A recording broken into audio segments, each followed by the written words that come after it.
"Security! Stop her! She's stealing the diamond necklace!"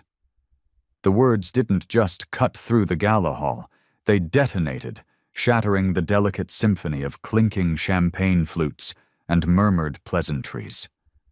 Violins screeched to a halt mid-note, the sound dying in the air like a wounded bird. Above, the crystal chandeliers, which had moments ago seemed to be weeping light, now hung like 1,000 glittering daggers poised to fall. The entire room, a swirling sea of tuxedos and silk gowns, turned as one entity, their collective gaze a physical force that crashed down upon a single figure in a burnt orange dress. But she was not clutching diamonds. She was clutching silence. A silence so profound, so heavy, it suddenly seemed to weigh more than all the gold and jewels in the room combined. The murmurs began instantly, spreading through the crowd like a contagion, sharper and more venomous than the sting of cheap wine. Eyes narrowed. A jeweled hand, skeletal and white, pointed from across the room. And for the woman standing in the center of it all, it was not the first time an entire room had looked at her and decided, without evidence or trial, that she did not belong. Before we dive deeper into this abyss, I have to ask you, where are you watching this from? Is it day or night in your corner of the world? Drop your city, your state, your country in the comments below. Let us know you're here. And if you believe that a person's dignity is more precious than any diamond, then smash that like button and subscribe to this channel right now. Your support fuels our fire to tell the stories that matter, the ones they don't want you to hear. We're glad you're a part of this. Now, back to her. Her name had not been whispered yet, not in this room. In this cathedral of wealth and privilege, names were currency, and she, in their eyes, was bankrupt. All they saw was a black woman in a stark, unadorned orange dress that fell to her ankles. Her hair was pulled back, low and severe, into a tight knot at the nape of her neck. She stood in the blinding glare of their collective suspicion, a solitary island in a sea of contempt. There was no glittering necklace on her collarbone, no designer logo stitched ostentatiously into her fabric, no gaudy display of wealth to justify her presence. And in the twisted, perverted logic of the gala, that very absence was its own damning evidence, its own irrefutable crime. A woman in a silver sequin gown, her face a mask of practiced indignation, strode forward, her voice, sharp and thin, sliced through the hush. I saw her. She was lingering by the display case. She must have taken it when no one was looking. She gestured dramatically toward a velvet-draped glass pedestal, where, just moments before, a diamond necklace had shimmered beneath a dedicated spotlight. The space was now starkly, accusingly empty. The manager of the gala, a man whose ambition had far outpaced his character, wasted no time. His face, already flushed from champagne, deepened to a blotchy, furious red. He needed to control this. He needed to be the hero. He boomed, his voice unnaturally loud, ensuring everyone could hear his performance of authority. "Ma'am, you will hand over your bag, right now." The air in the room thickened, growing heavy and suffocating. Guests shifted their weight, their lips curling into smug, knowing smirks. The humiliation was the real entertainment tonight. One man, his tuxedo collar too tight, whispered to his companion, "It's always the same story, isn't it?" Another guest, a woman dripping in emeralds, scoffed audibly. "She really thought she could just blend in here? How naive." The woman in orange did not move. Her shoulders remained level, her posture unbroken. Her gaze was steady, as if anchored to some invisible point in the chaos, a lighthouse against the crashing tide of contempt. A server in a crisp white jacket, no older than 20, stepped forward with a cruel smirk playing on his lips. He held a walkie-talkie, lifting it with a flourish. "Possible theft in progress," he muttered into the static, his voice dripping with theatrical importance. "Sending security to the main hall." The call was just loud enough for the nearest tables to hear clearly. It was meant to be. It was part of the show. Around her, a forest of smartphones tilted upward. Some were filming, eager to capture the drama for their social media feeds. Others were already texting, spreading the gossip like wildfire.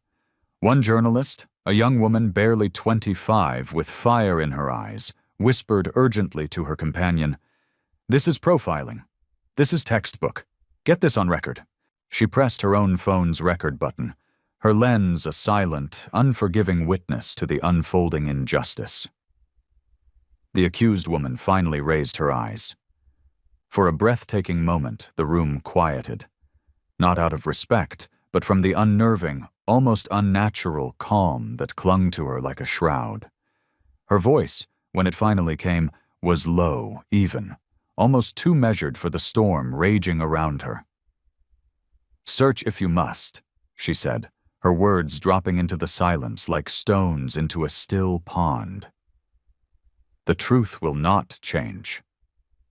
The manager sneered at her words, mistaking her profound patience for weakness, her composure for guilt.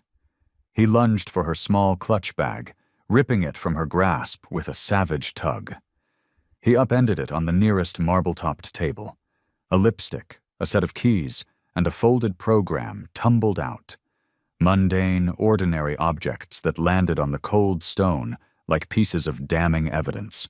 And then, from across the hall, a new voice shouted, a young man in a perfectly tailored suit, his face alight with a hero's fervor.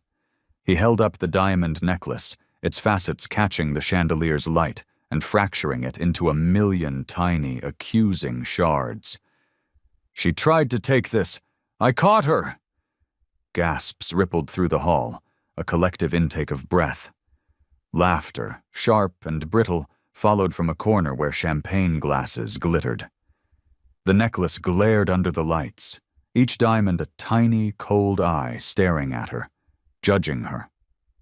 The crowd leaned in, a single organism hungry for a spectacle, ravenous to confirm what they had already decided to believe.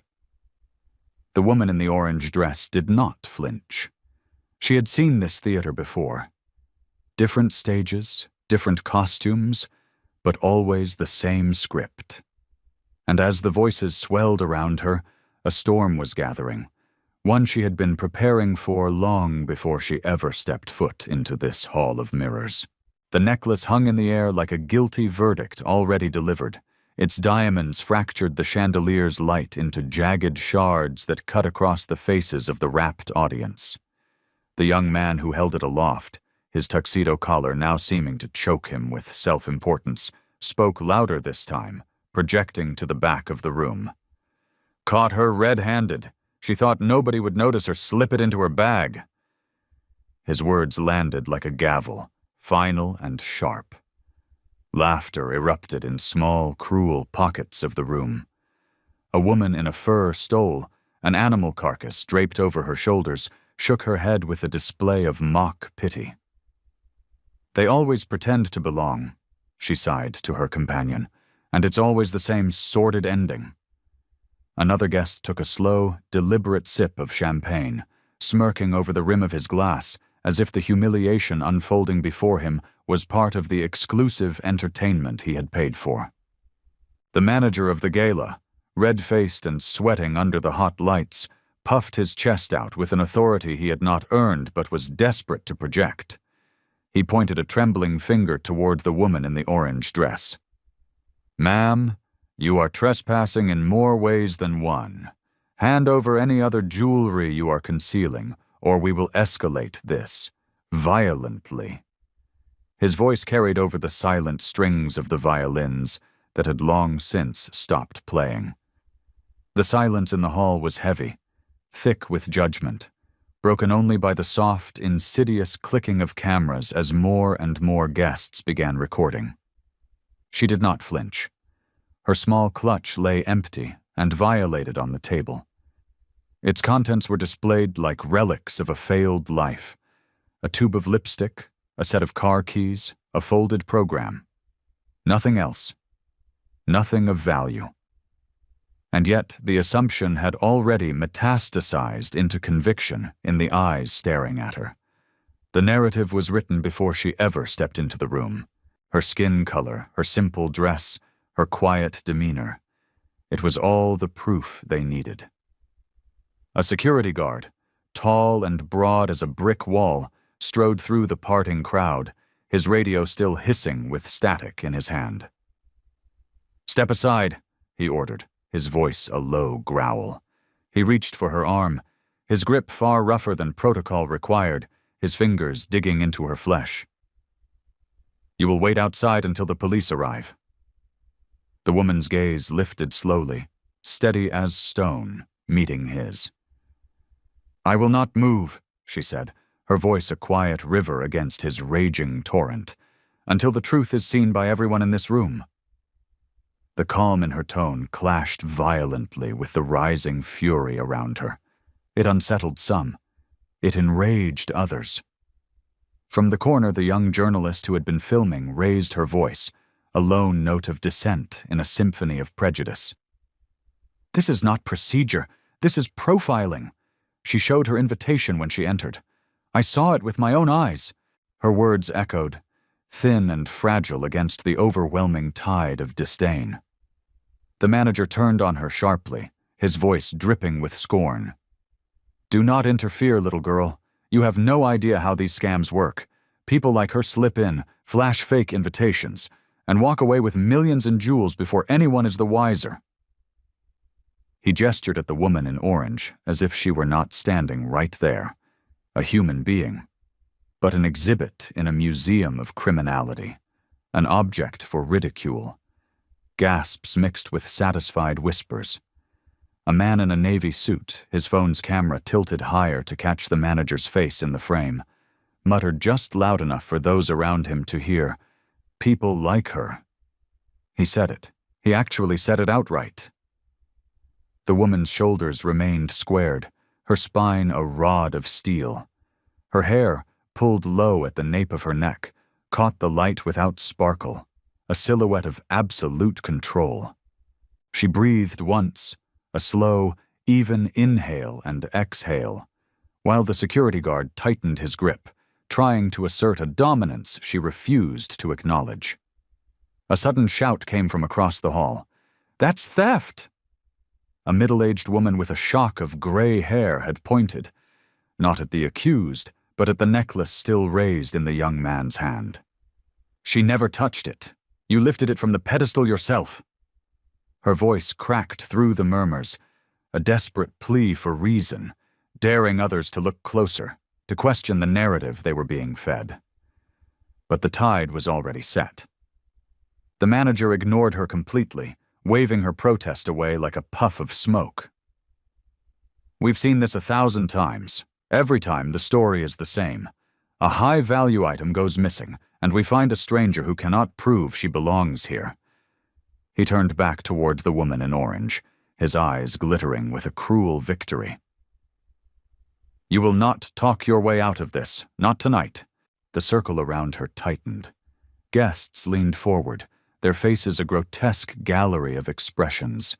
Disgust, morbid thrill, but precious few showed compassion. The very architecture of the hall seemed to lean in, the walls closing, waiting for her to fall.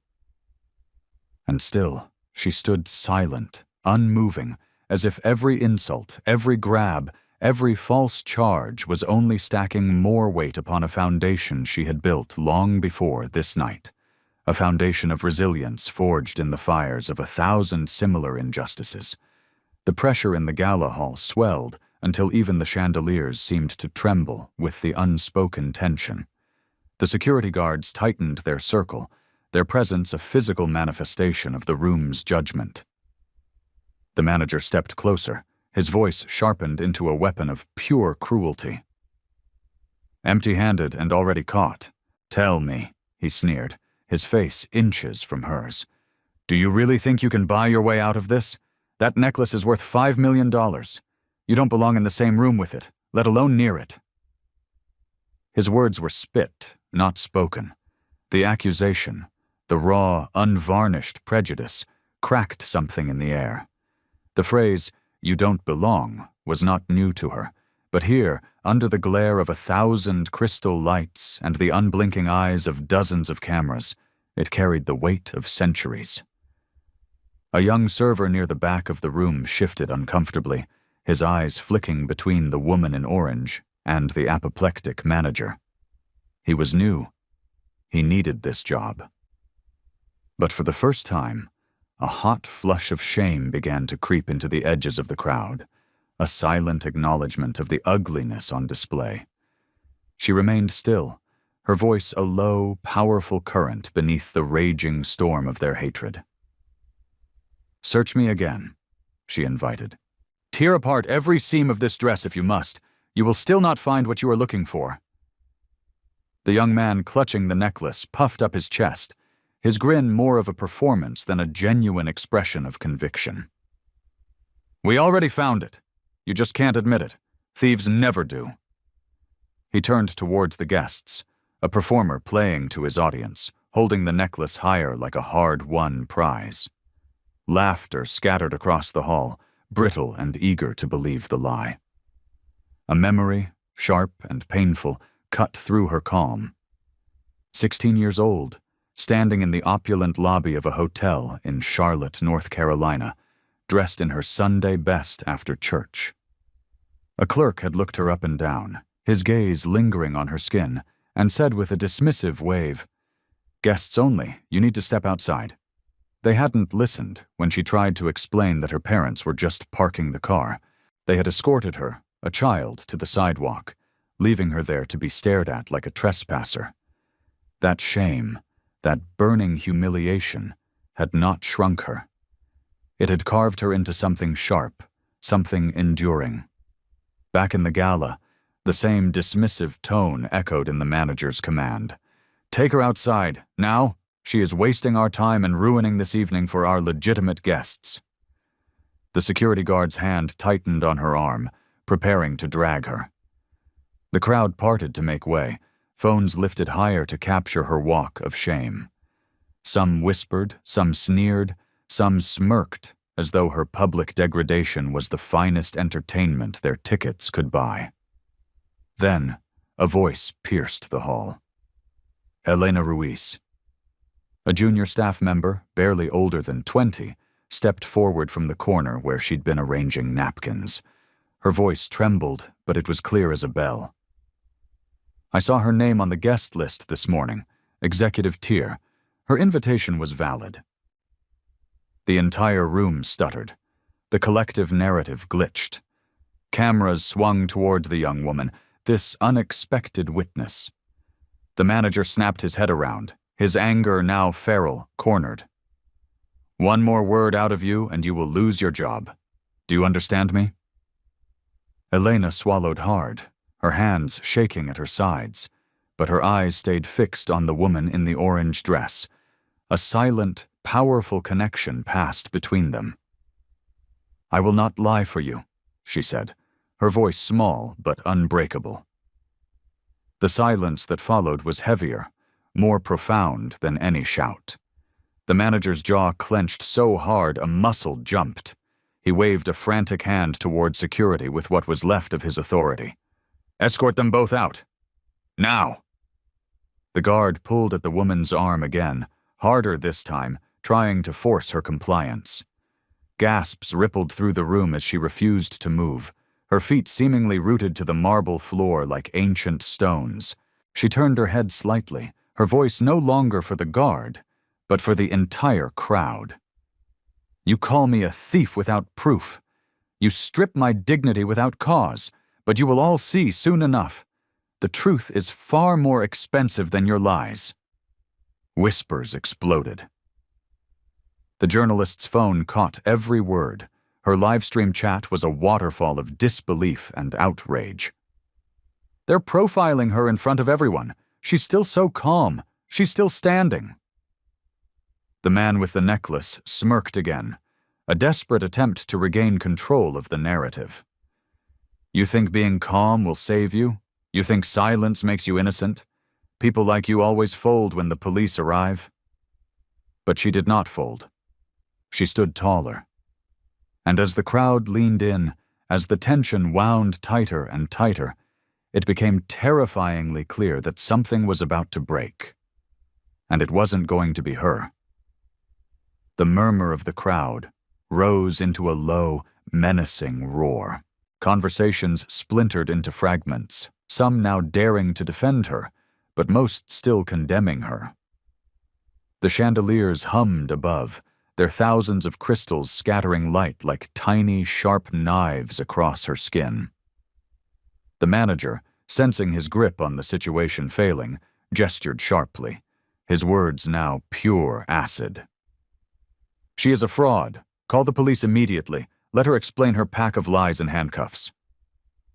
The security guard's grip dug deeper into her arm, a final brutal attempt at dominance.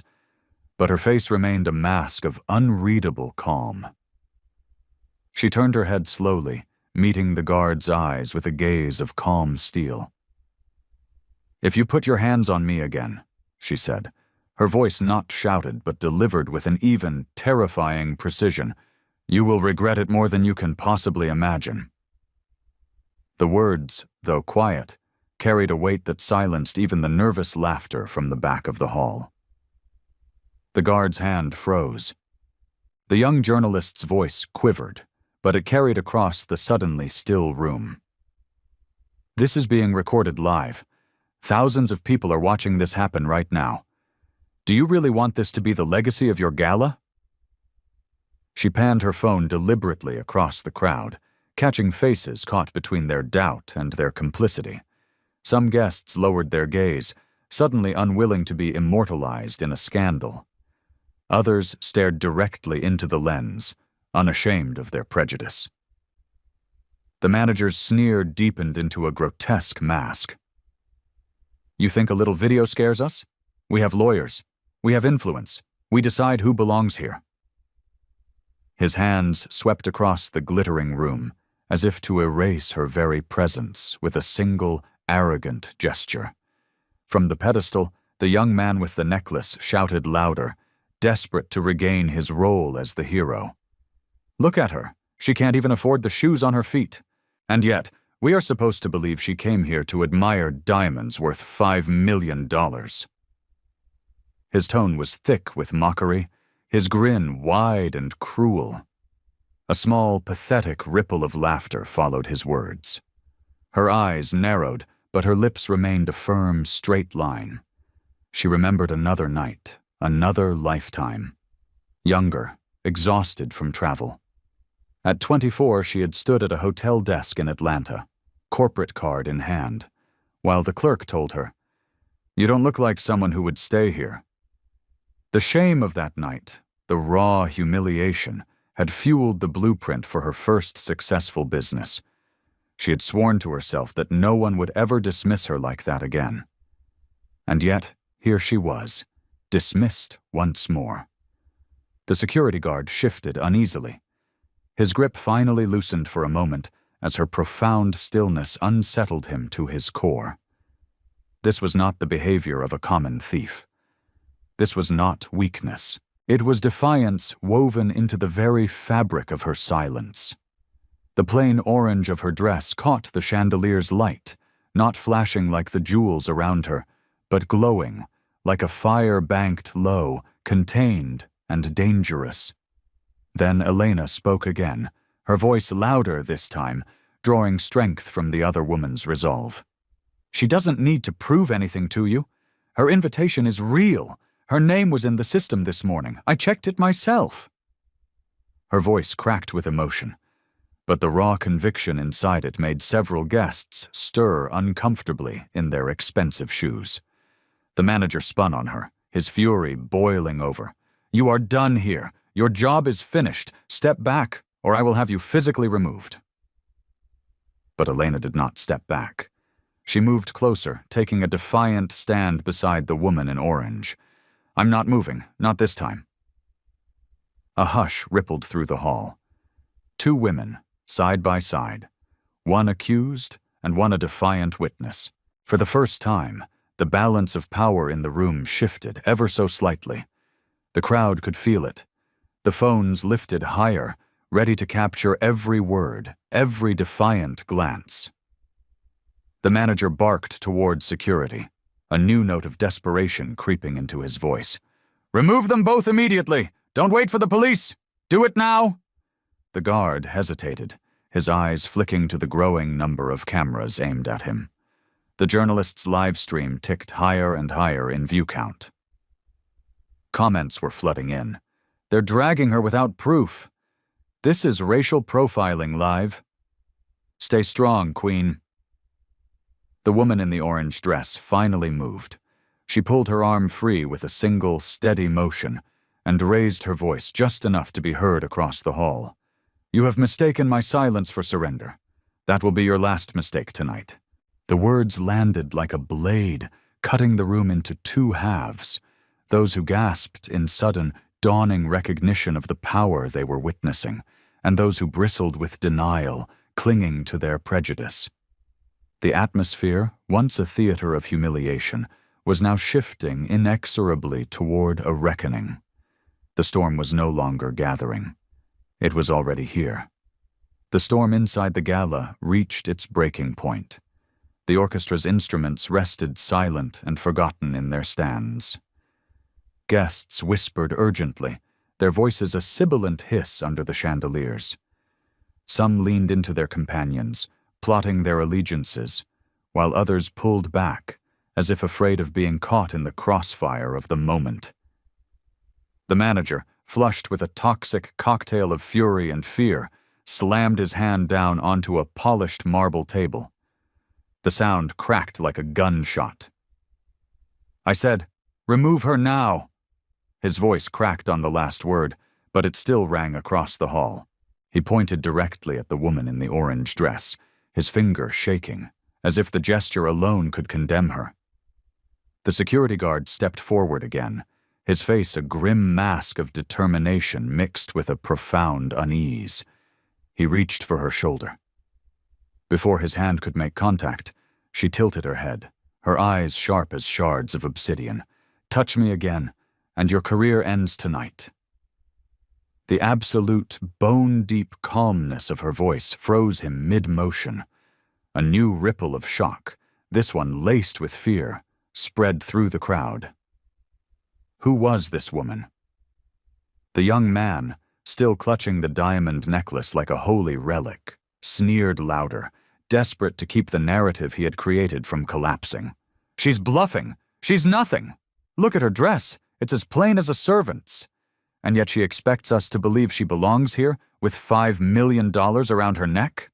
His insult was not subtle. It was a knife, sharpened with generations of prejudice, meant to cut deep and draw blood. Gasps echoed. A woman near the back whispered, her hand covering her mouth. "He said it, plain as day. That was pure racism." Phones tilted higher, zooming in, capturing every ugly second. The journalist's live stream count climbed past 2,000 viewers. The comments were scrolling so fast they blurred into a single, furious river of text. The woman in orange remained unshaken. She turned slightly, her elegant profile catching the glow of the chandeliers. "Your words reveal far more about you than they could ever reveal about me." She let the silence that followed linger, forcing the crowd to sit in the uncomfortable weight of the truth she had not yet fully unveiled. Elena, the junior staff member who had taken her stand beside her, found her voice, stronger now. "This is wrong, all of it.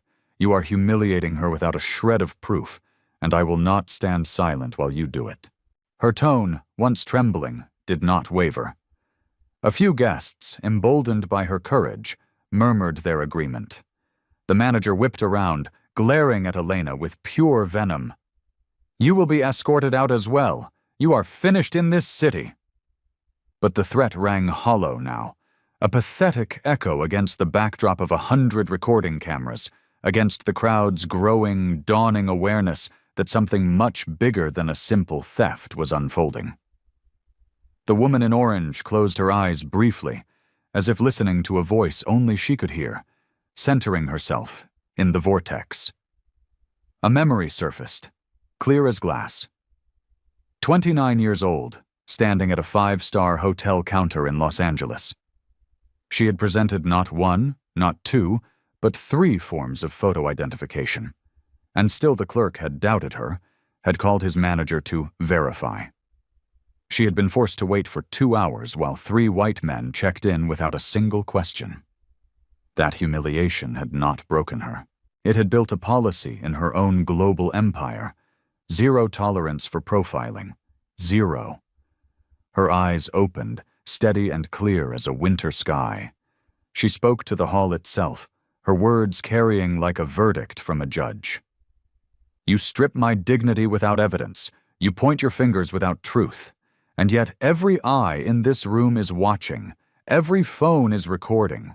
So ask yourselves, who will be judged when this moment leaves these walls? The question landed with the heavy, resonant clang of a cell door slamming shut. It landed on the crowd, on the manager, on the smirking young man. A few guests shifted uncomfortably, their earlier laughter long gone. One older woman lowered her champagne flute, staring hard at the necklace in the young man's hand, really seeing it for the first time. The journalist's voice trembled as she narrated into her phone. She hasn't raised her voice once, and still, the entire room is bending around her calm. This is not weakness. This is power. The woman in orange stood taller, her low bun neat and perfect against her nape, her dress glowing like banked fire. The gala teetered on the very edge of collapse. Justice had not yet been spoken, but its presence was pressing in on all of them, heavy and undeniable. The crowd could feel it. The end of this humiliation would not be her silence, it would be a revelation. The hall had become a furnace of tension. Every gaze burned toward the woman in orange. The air vibrated with accusation, but beneath it, something else was growing. Anticipation, as if the crowd could sense the tectonic plates of power were about to shift violently beneath their feet. The manager's voice cracked the silence again, louder, harsher, almost desperate now. This event is not a stage for you to play the victim. You are a fraud. You came here to steal what you could never afford. Security! I want her out of this building before the police arrive. His words dripped with a venom that was now curdled with fear. The guard hesitated. Cameras were everywhere. The journalist's phone had already reached more than 3,000 live viewers. The comment feed scrolled like a wildfire. Outrage and disbelief were igniting with every passing second. The guard's hand hovered, uncertain, suspended between obedience to his superior and the primal fear of the backlash already boiling over in the room and across the internet. The young man with the necklace sneered again, his arrogance a brittle shield against the doubt creeping into his own eyes. Do you see how she stands there? Silent. As if silence proves anything. It proves guilt. People like her always think their calmness will save them. But calmness can't buy diamonds worth $5 million. His voice rose, sharp and triumphant, as though he were delivering a closing argument in a trial he had already won. A wave of murmurs swept across the room, but this time, they were different. One man whispered to his companion, "Why does he keep saying people like her?" Another guest, an older woman adorned in pearls, muttered, "Because he wants everyone to hear the prejudice he can't be bothered to hide." The woman in orange finally moved. It was not a rushed movement, not a panicked one. She lifted her chin, her eyes sweeping across the sea of faces. The chandeliers painted her own face in fractured light, not soft, but jagged, like the truth she carried. Her voice came out steady, low, but unmistakably firm. "You call me a thief. You call me unworthy. But the only thing that has been stolen here tonight is dignity, and it was not stolen from me. It was stolen by you." The words struck the hall like a physical blow. The last vestiges of laughter died instantly. Even the young man with the necklace faltered, his grin flickering with uncertainty. Elena's voice broke the ensuing silence, louder this time, bolder than before. "She is telling the truth. Her name was marked in the system with executive clearance. I saw it. I logged it myself." Her shoulders shook, but her conviction was solid as a rock. "You are humiliating a guest who has every right to stand in this room." The manager whipped around, his features twisted with fury. "Enough, you're lying. You're protecting a criminal." He turned back to the crowd, trying desperately to pull them back into his orbit. "This is how the scam works. They come in with fake credentials, fake stories, and leave with millions." But the crowd was no longer so sure. The journalist whispered urgently into her phone. "The tide is shifting. People are not laughing anymore, they are questioning." Her viewers flooded the stream with comments. "This is profiling. She is innocent. Expose them all." The woman in orange stood motionless, her silence now speaking louder than any accusation. She was no longer the accused. She was a mirror, and the entire room was being forced to look at its own ugly reflection. Finally, she turned her gaze directly on the manager. Her words were a blade, each syllable honed to a razor's edge. "You mistook my silence for submission. That was your last mistake." Gasps erupted. A woman near the bar dropped her glass, the sound shattering against the marble floor. Guests leaned closer, no longer out of morbid curiosity, but because they sensed something irreversible, something monumental was about to unfold. The gala was no longer a celebration. It had become a trial, and the verdict was closing in. The marble floor echoed with the sharp, final clatter of the shattered champagne glass. The sound hung in the air, a punctuation mark on the evening's ugliness that none could ignore. The manager's face flushed a deep crimson, his authority slipping like sand through his open fingers. His voice cracked as he barked, a last-ditch effort to sound in command. "Enough of this performance! Return the necklace to the display and escort her out before this spectacle ruins the entire evening." The young man holding the necklace grinned, momentarily emboldened by the command. He raised the diamonds higher, the facets scattering shards of light across the anxious faces of the crowd. "You heard him. She thought she could just walk in here and take what isn't hers. But the necklace is safe now, thanks to me." He puffed out his chest, his arrogance dripping from every syllable like poison. The woman in the orange dress did not move. Her stillness was a mockery of his frantic display. Her voice, when it came, was measured and low, yet it carried across the hall as if the air itself had leaned closer to hear her. "What you are holding does not belong to you, nor does it belong to this gala, and it certainly does not belong to your pride. You raise it like a trophy, but all I see is theft parading as honor." Gasps rippled through the room. A man in the front row frowned, his brow furrowed. "She's right," he said to his wife. "He was the one who lifted it from the pedestal." A woman nearby added, her voice gaining strength. "I watched him do it too. She never went near it." The manager shot them both a withering glare. "Silence yourselves. You're being manipulated by her calm act. That necklace has a value of $5 million. She could never afford it.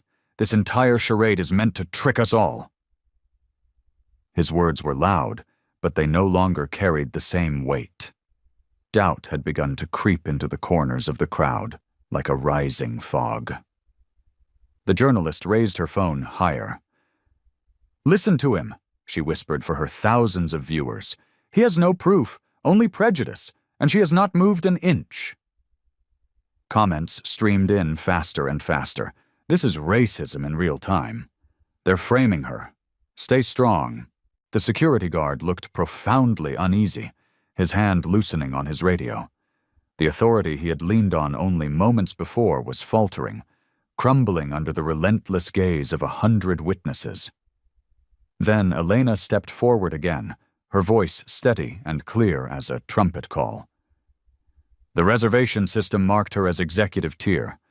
I saw her name this morning. And now you accuse her of theft because you cannot imagine she belongs in this room? The young man with the necklace turned, snarling.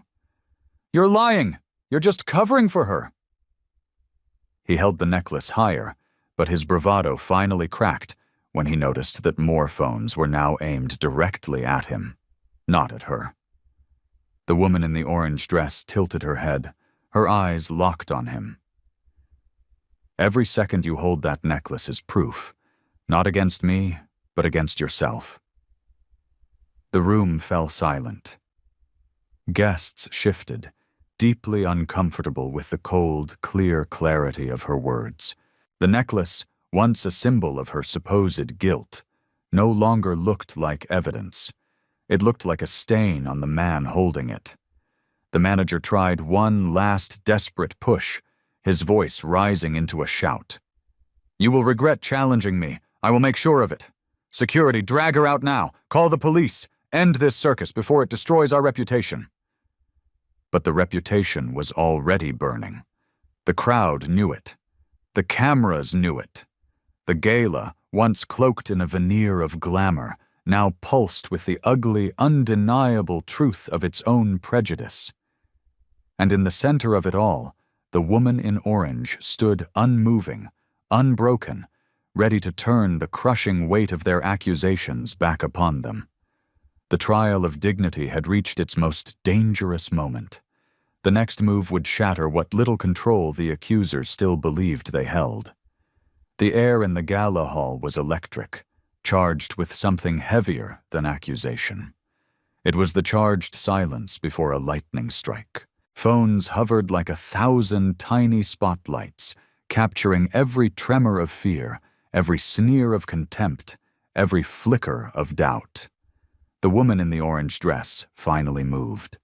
Her hand slid into her clutch, retrieving her own phone with a deliberate, unhurried calm. She raised it to her ear, her tone steady enough to slice through the ambient noise. Activate the protocol, she said, her voice clear and commanding. Verify the diamond transaction. Pull the full transfer record from 3 days ago. On the other end, a voice responded crisply, though the words were spoken low enough that only those nearest to her could hear them distinctly. Confirmed, ma'am. Accessing the bank logs now. Stand by. The crowd murmured. Some scoffed. A man in the back laughed outright. She's bluffing, calling some friend to pretend this is all some grand theater. Yet others leaned closer, a deep unease flickering across their faces. The manager's jaw tightened. He stormed forward, trying to physically tower over her. You think a phone call makes you legitimate? You can't erase what everyone has seen with a cheap stunt? She lowered the phone, but did not pocket it. Her voice rose just enough to be heard across the marble expanse. You wanted proof. It is coming, and when it arrives, this entire room will know who the real thief is tonight. Gasps rippled through the hall. The young man holding the necklace faltered for the first time, his grip shifting nervously on the glittering diamonds. Don't listen to her, he barked, his voice suddenly a pitch higher. She's trying to flip the story. This necklace was in her hands, I swear it. But the certainty in his tone had cracked like cheap glass under strain. Elena, still standing steadfastly at her side, lifted her chin. No, I saw you take it from the pedestal yourself. She never touched it. Her words, strong and clear, struck the room with the undeniable weight of sworn testimony. Several guests whispered their agreement, their voices rising into a chorus of doubt against the accusers. The journalists' live stream chat exploded with comments. She's playing them. Proof incoming. Expose them. The view count climbed higher and higher, the glowing numbers a rising tide of witnesses that no one in that room could silence. The manager turned on Elena, his fury now almost unhinged. "You are finished in this industry. You will never work another gala, never set foot in another respectable venue. You are destroying yourself for a complete stranger." Elena stood firm, her voice shaking but unyielding. "She is not a stranger. She is a guest, and I will not betray the truth for a paycheck." The woman in orange raised her phone again. "Yes, patch it through," she said quietly. Then she held the device outward, turning up the volume.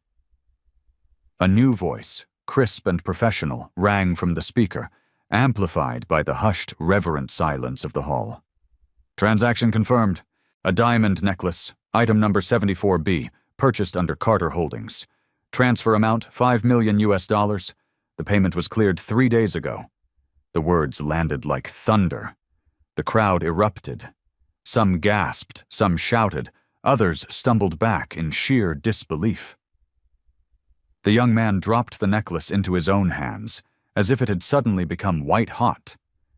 It dangled awkwardly from his fingers, no longer a trophy, but damning evidence of his lie. The manager froze, all the color draining from his face. "No," he stammered. "No, that can't be possible. She couldn't." But the truth was already alive in the room, a living, breathing entity. The phones had captured it. The guests had witnessed it. The gala that began in a shower of glitter now trembled under the immense weight of its own exposure. And in the center of it all, the woman in orange stood unwavering. Her silence was no longer defensive. It was commanding. It was final.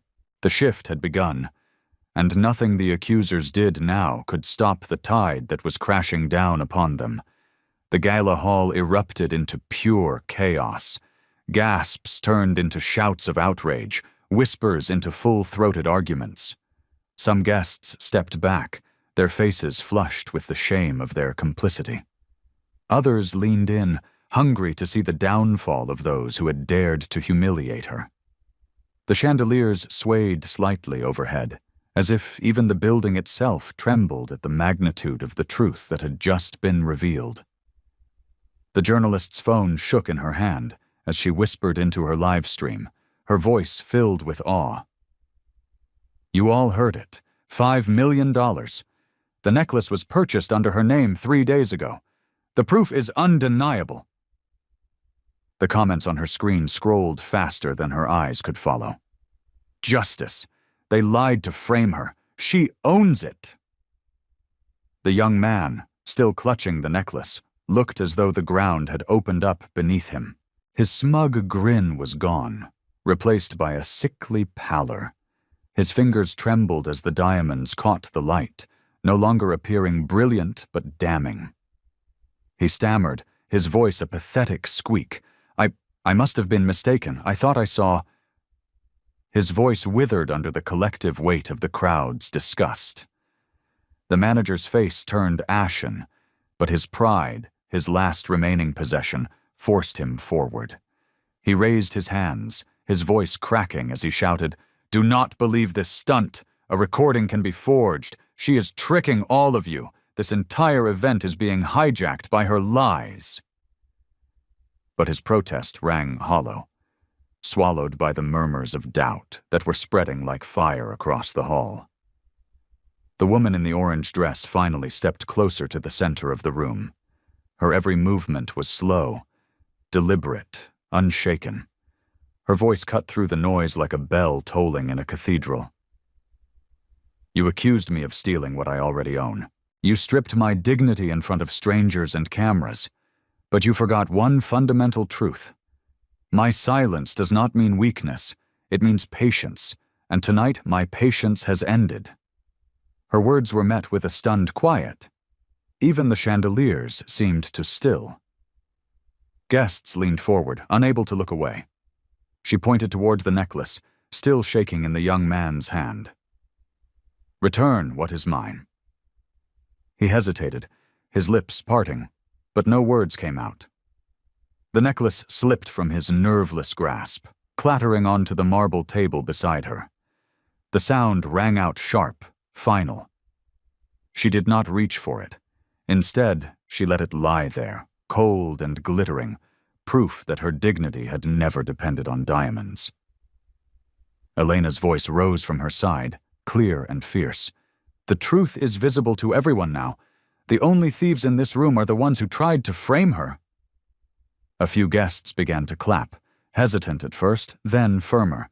The applause spread in pockets throughout the hall, while others stood frozen, guilt etched deeply onto their faces. The journalist captured it all, her voice trembling with awe. She has turned the entire hall with nothing but the truth and her composure. The manager's authority had completely shattered. His voice faltered as he tried one last time. Security! Remove her! Remove them both! This is an outrage! But the guard did not move. His eyes, wide with a mixture of unease and a newfound respect, met hers for a fleeting second. He saw no criminal. He saw a power he could not touch. Slowly he lowered his radio and took a deliberate step back. The woman in orange straightened her shoulders, her gaze sweeping across the stunned crowd. You tried to write me into your story of theft and shame, but I write my own story, and tonight I am the author of yours. Gasps and murmurs filled the hall again, no longer of accusation, but of recognition. The tide had fully turned. The woman who had entered under a cloud of suspicion now stood as judge, jury, and witness. And the night that began in raw prejudice had become a stage for irrefutable truth. The hall was no longer a celebration. It was a courtroom. Every crystal on the chandeliers glittered like 1,000 watchful eyes. Every phone in the crowd glowed like a juror's record. The woman in the orange dress stood tall at the center, her presence burning brighter than the diamonds that had been used to shame her. The manager's voice shook as he tried to claw back a shred of control. You don't understand. She manipulated this. This proof isn't real. This whole display is a trick. His words stumbled over each other, desperate and hollow. The young man who had raised the necklace so triumphantly only moments before looked smaller now, his shoulders sagging, his expensive tuxedo hanging limp on him. His voice cracked. I was told she shouldn't be trusted. I thought. His pathetic excuses trailed off into the thick silence. The necklace lay abandoned on the marble table, its shine dull compared to the fire in her eyes. Guests began to speak openly now, their voices no longer whispers, but testimony. A man in a navy suit said loudly, "I saw you pull that necklace from the pedestal, not her." A woman in pearls added, "And I heard every word you said. People like her." We all heard it. The journalist's live stream swelled with triumphant energy, her words carried like a chorus, amplified by thousands watching from around the world.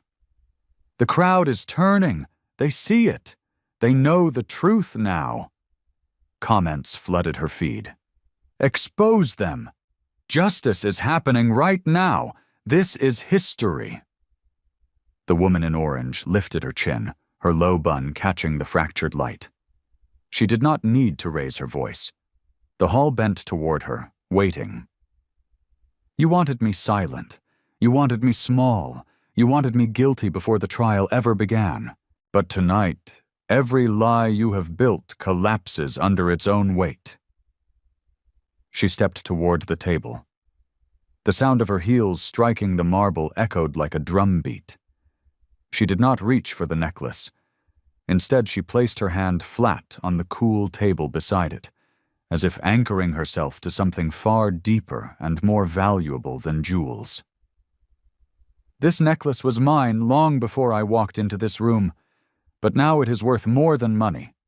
It is the proof that your prejudice cannot erase my name.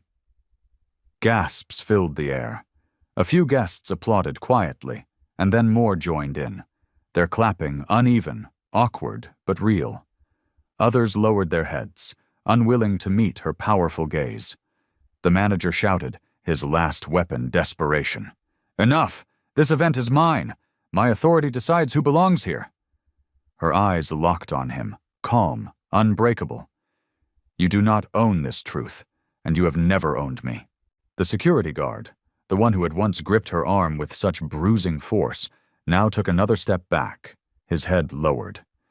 His silence was its own profound admission of guilt. The crowd watched as the guard's radio was slipped back onto his belt, unused.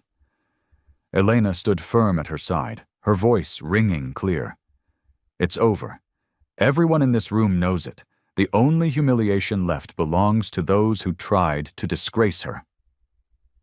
The necklace lay still on the table, no longer a symbol of accusation, but a relic of a hard-won victory.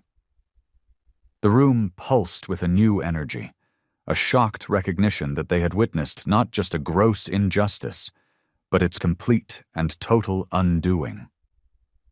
The woman in orange turned slowly, her eyes sweeping across the crowd. "You came here tonight to celebrate wealth, power, and charity. Yet you revealed something far uglier than poverty. You revealed the true cost of prejudice, and tonight I have paid that cost in full." The chandeliers seemed to dim under her words, as if even the light understood that its place was to follow her. The gala, once dripping with diamonds and arrogance, was now drenched in truth. And the truth was radiant, undeniable, and entirely hers. The silence that followed her words was thunderous. The crowd no longer looked at her as an intruder. They looked at her as a reckoning. The manager's authority had crumbled into dust. His lips moved, but no sound carried. The young man beside him shrank further into himself, his hands shaking, his bravado completely gone. Then her voice rose again, sharper this time, cutting through the weight of the moment like a surgeon's scalpel. "Effective immediately, all contracts tied to this gala are void. Every sponsorship dollar, every partnership agreement, every cent of funding tied to Carter Holdings is withdrawn as of this moment." The declaration struck the room like a lightning bolt. Gasps tore through the hall. A banker in the corner dropped his glass. A woman near the front clutched her pearls, as if the gems themselves had trembled. She did not stop. "And security," she said, her voice now like ice. "You will escort the organizers and these two accusers out tonight. They are the ones who do not belong." The guards, who had once been so eager to pull her away, now turned on the very people who had weaponized them. They moved with a visible hesitation, but also with the undeniable weight of new orders that could not be ignored. The manager stumbled back, his face pale with shock. "You can't do this," he hissed. "You can't ruin us in our own hall." Her gaze was glacial, unwavering. "This is not your hall anymore. Tonight, it belongs to the truth." Phones rose higher, recording the stunning reversal in real time. The journalist whispered into her microphone, awe in every syllable. "She just pulled millions of dollars from this event. The organizers are being escorted out. This is history. This is justice." The crowd parted as the guards ushered the disgraced accusers toward the exit. Their pathetic protests rang hollow, drowned out by the applause that began to spread, first in cautious claps, then swelling into a tidal wave of sound. For the first time that evening, the sound filling the gala was not one of accusation, but of vindication. The woman in the orange dress stood at the center of it all, her shoulders squared, her silence now reigning like a crown. She had not raised her voice. She had not begged. She had not surrendered. She had commanded, and the room had obeyed. The gala hall was transformed. What had begun as a theater of public humiliation was now a stage of profound vindication. The accusers were gone, their protests fading into the indifferent night. The guests who remained stood in a stunned silence, some ashamed, others inspired, but all of them forever changed by what they had just witnessed. The woman in the orange dress walked to the center of the marble floor. The necklace still rested on the table, untouched. She let it remain there, a discarded symbol of their greed and her triumph. Her presence outshone it now. Her voice filled the hall, calm, yet commanding. "You called me a thief. You tried to strip me of my dignity, but dignity is not something you can take from another person. It is something I carry. It is something I own. It is something I will never surrender." Applause erupted, scattered at first, then swelling until the sound filled the entire hall, shaking the very crystals in the chandeliers. Some guests rose to their feet, clapping with a newfound conviction. Others stood still, tears glinting in their eyes, as they realized the immense weight of what they had just witnessed. The journalist turned her camera back to the woman, her own voice breaking with emotion. She never shouted. She never begged. And yet, she brought this entire room to its knees with nothing but the truth. The comments streamed endlessly across her feed. Powerful. This is what justice looks like. I will never forget this night. The woman in orange lifted her chin one final time, her words dropping into the silence like stones into deep water, their ripples spreading out to touch everyone. "You mistook my silence for weakness, but silence is not weakness. It is power waiting for its moment. And tonight, that moment was mine." The chandeliers glittered above her, but their light seemed small and pale compared to the fire that radiated from her very being. She turned and walked steadily toward the exit, each step on the marble floor echoing like the drumbeat of triumph. The gala was left behind in a state of silence and awe. Justice had not shouted. It had spoken softly, with composure, with truth, with unshakable power. And in the end, the woman who had been accused walked out not as a victim, but as the undeniable author of her own story. What you just witnessed wasn't just a story about a necklace, it was a story about the unbreakable spirit of human dignity. If this moved you, if it made you think, please share this video. Like, subscribe, and hit that notification bell so you never miss a story that needs to be told. In the comments below, tell us about a time you found strength in silence. Your stories matter. Thank you for being here.